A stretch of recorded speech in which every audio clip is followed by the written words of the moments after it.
Assalamualaikum warahmatullahi wabarakatuh. Perkenalkan, nama saya Aman Zafar dengan NIM 2362500067 Prodi Informatika kelas C. Baik, di sini saya akan menjelaskan mengenai kelas method object, encapsulation, inheritance, polymorph, magic method, abstraksi dan overriding serta overloading. Baik, langsung saja. Yang pertama itu kelas method object. Saya bacakan sedikit dulu pengertiannya. Jadi itu kelas dalam OOP adalah sebuah blueprint atau cetak biru yang digunakan untuk menciptakan objek. Kelas mendefinisikan karakteristik atau atribut dan perilaku atau operasi yang akan dimiliki oleh objek-objek yang dibuat berdasarkan kelas tersebut. Properti adalah variabel yang menyimpan data atau data terkait dengan objek, sedangkan metode adalah fungsi atau perilaku yang dapat dilakukan oleh objek. Kemudian metode. Metode adalah fungsi atau perilaku yang terkait dengan sebuah objek atau kelas. Metode ini didefinisikan di dalam kelas dan dapat diakses oleh objek-objek yang merupakan instance dari kelas tersebut. Metode ini memungkinkan objek untuk melakukan tindakan atau operasi tertentu atau mengakses dan memanipulasi objek. Properti objek. Yang ketiga itu objek. Objek adalah instance konkret dari sebuah kelas. Ketika sebuah objek dibuat, objek tersebut memiliki akses ke semua properti dan metode yang telah didefinisikan dalam kelas. Baik, langsung saja di sini saya punya kelas buku. Dia punya beberapa atribut, yaitu judul dan penulis. Di sini juga ada public functionnya.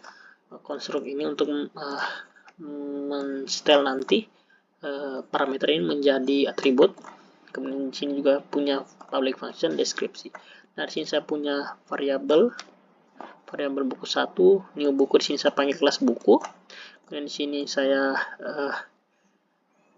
punya string untuk Python untuk pemula dan string John Doe.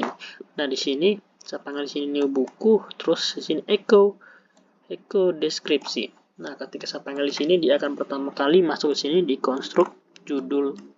Judul itu Python pemula akan menjadi judul, kemudian John Doe ini menjadi penulis.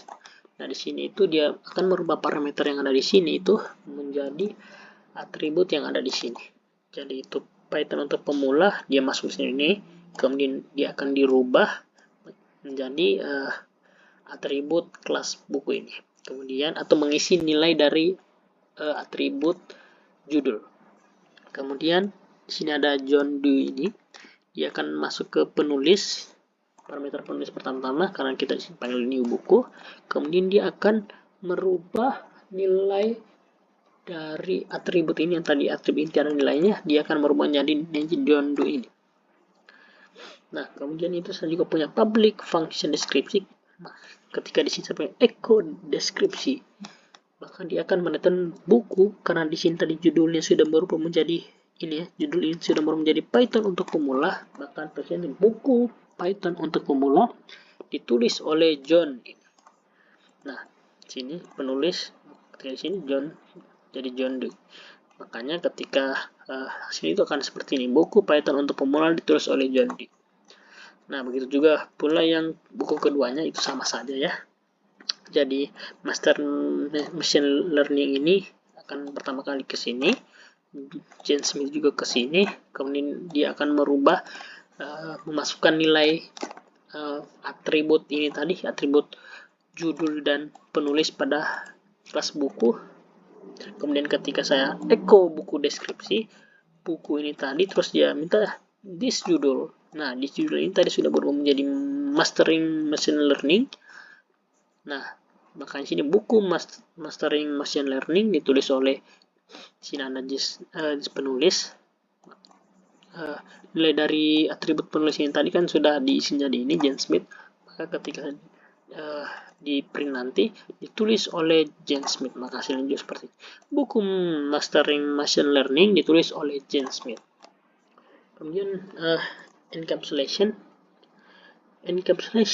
adalah konsep OOP yang menyembunyikan detail implementasi dari pengguna, hanya menyediakan akses ke data melalui metode yang ditentukan. Ini membantu menjaga data tetap aman dan menghindari perubahan yang tidak diinginkan.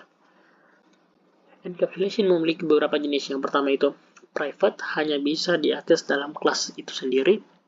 Yang kedua itu protected, bisa diakses dalam kelas itu sendiri dan oleh kelas turunannya. Yang ketiga itu public, bisa diakses dari mana saja. Nah, contohnya seperti ini. Pada kelas mobil itu punya 3 jenis encapsulation. Yang pertama itu private, yang kedua itu protected, yang ketiga itu public. Nah, di sini saya punya variabel Toyota. Nah, sini saya panggil kelas mobil yang ini. Kemudian saya echo Toyota jumlah roda. Nah, di sini itu saya mau menghitung jumlah rodanya. Di sini rodanya ada 4, tetapi karena dia protected itu hanya bisa diakses dari kelas itu sendiri atau kelas turunannya. Makanya saya butuh public function atau bisa dibilang orang dalam untuk bisa mengakses protected ini. Kemudian echo Toyota aktifkan jalan, ini juga sama, private itu tidak bisa diakses dari luar, langsung dari luar, makanya saya butuh orang dalam. Jadi ketika nanti saya panggil aktifkan jalan, dia akan ke public function terlebih dahulu. Nah, ketika dia sudah sampai di sini, dia akan memproses di jalan ini, dia akan memanggil private-nya. Kalau seperti ini bisa karena dia punya, bisa dibilang orang dalam. Jadi nanti yang pertama itu Toyota jumlah roda, dia akan lari ke sini terlebih dahulu. Kemudian di sini dia panggil roda. Nah, dia akan lari ke protected function roda dan akan mereturn nilai dari string roda ada 4. Begitu pula yang aktifkan jalan, dia akan mereturn nilai dari mobil berjalan.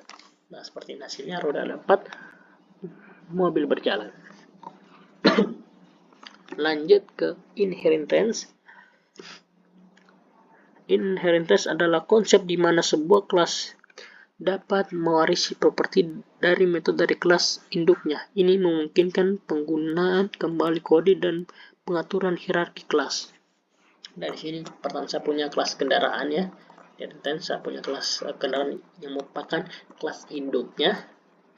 Sini saya juga punya kelas turunan, ini kelas mobil, turunan dari kelas kendaraan. Begitu juga dengan kelas motor, turunan dari kelas kendaraan.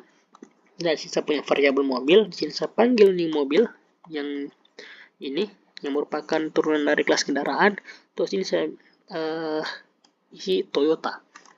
Begitu pula sini motor, new motor, ini kelas motor yang merupakan turunan dari kelas kendaraan. Saya isi di sini Honda, kemudian echo mobil deskripsi. Nah, karena ini merupakan kelas turunan, dia pertama kali itu akan diproses di sini. Ada public function construct merek. Jadi tadi Toyota ini dia akan lari ke sini dulu merek.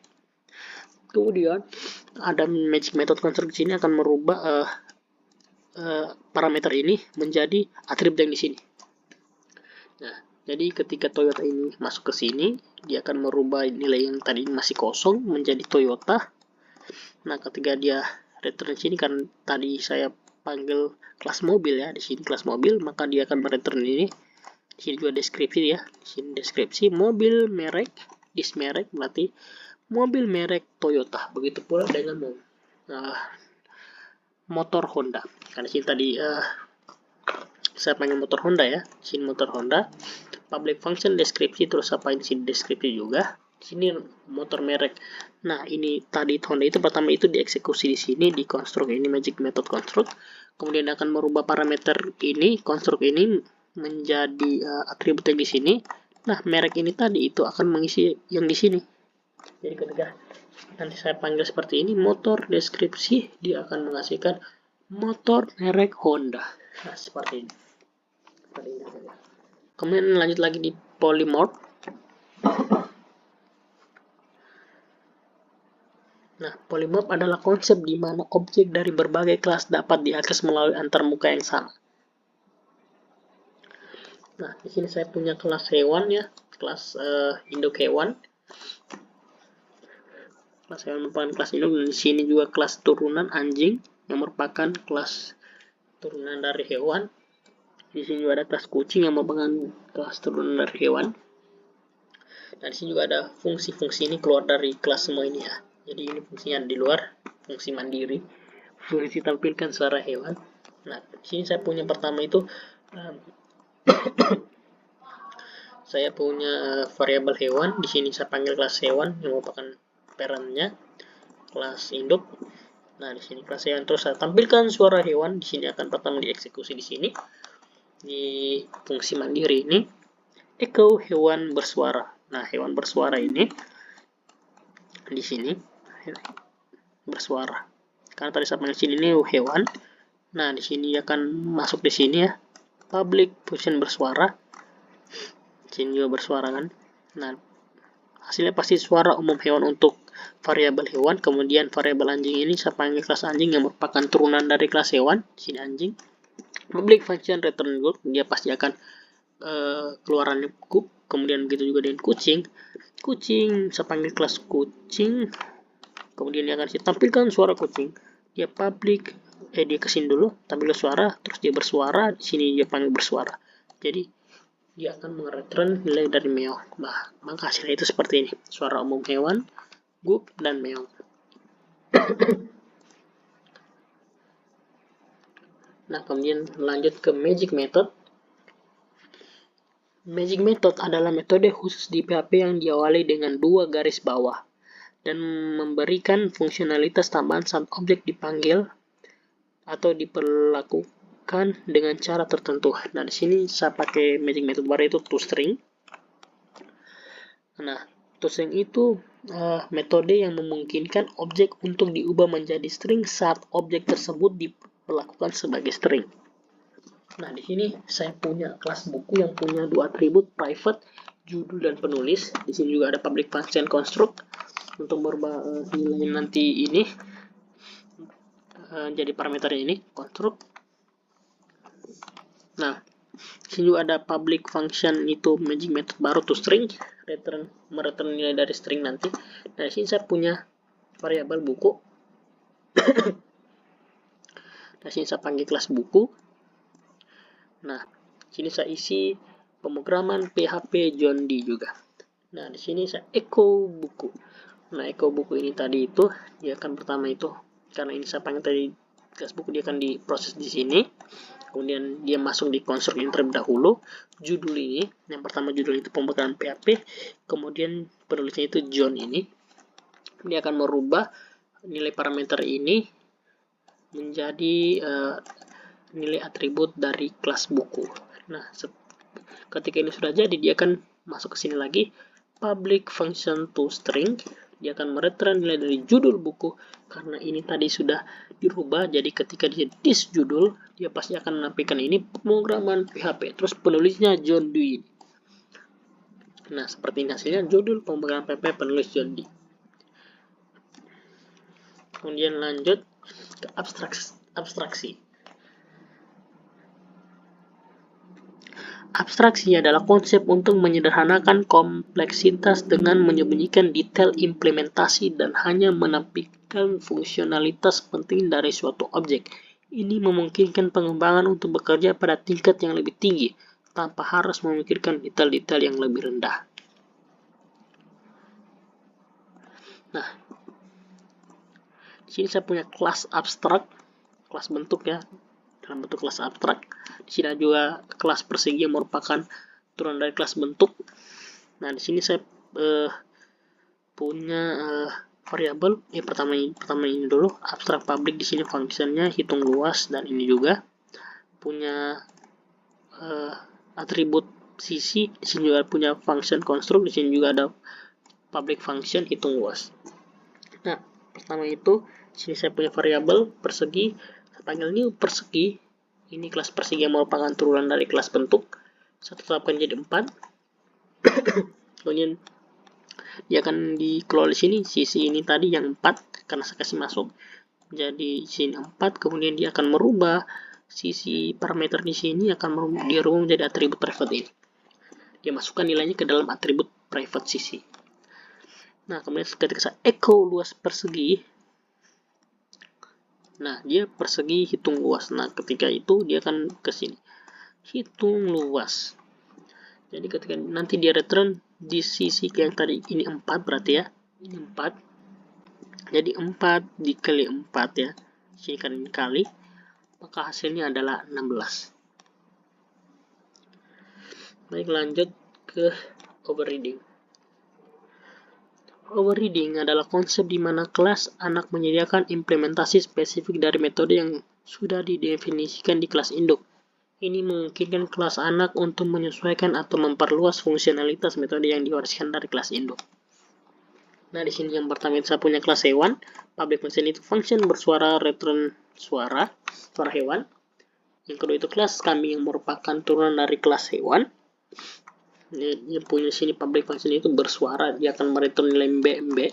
Dan di sini saya punya sebuah variabel kambing. Di sini saya panggil new kambing, dia akan mengakses kelas kambing yang merupakan kelas dari turunan kelas dari hewan. Dan saya echo di sini saya mau tampilkan kambing bersuara. Nah, di sini dia akan mengakses ini public function bersuara, maka dia akan mereturn nilai dari MB. Nah, itu merupakan tadi contoh sederhana dari overriding. Tadi function bersuara ini dia rubah menjadi ini lagi, dia kembangkan gitu. Kemudian lanjut ke overloading. Overloading adalah konteks PHP yang sering merujuk pada penggunaan magic method seperti call. Yang ini call untuk menangani akses ke metode yang tidak didefinisikan secara implisit. Dia tidak didefinisikan kayak ini arguments. Ini arguments ini apa gitu. Names juga apa gitu. Nah, situ magic method cell ini dipanggil ketika mencoba mengakses metode yang tidak didefinisikan dalam kelas tersebut. Nah, pertama itu saya punya kelas matematika di sini, dia punya public function kali ini tadi.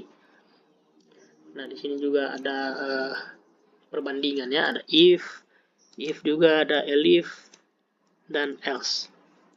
Nah, pertama saya punya variabel matematika, di sini dia panggil kelas new matematika. Nah, di sini saya echo hasil 2,3, di sini saya panggil matematika tambah. Nah, di sini ketika sini nanti dia masuk di public function ini call. Di sini if name tambah sama dengan tambah, dia akan masuk ke sini menghitung. Jadi jumlah argumen tadi kalau dia sama dengan 2, karena di sini 1, 2, maka dia akan masuk di sini. Jadi kalau misalnya argumennya ada 2, dia akan mereturn nilai dari argumen yang pertama ditambah dengan argumen yang kedua. Makanya kalau di sini nanti 2 ditambah 3, hasilnya berarti 5. Kemudian itu di yang kedua, echo hasil tambah 1, 2, 3, matematika tambah. Nah, di sini karena dia hanya 2, dia tidak mungkin masuk di sini. Dia pasti akan masuk elif di sini. Kon argumen sama dengan 3, karena di sini argumen ada 3, 1, 2, 3. Ini 3. Nah, maka dia akan mereturn nilai dari argumen pertama ditambah argumen kedua ditambah argumen ketiga. Jadi 1 tambah 2 tambah 3.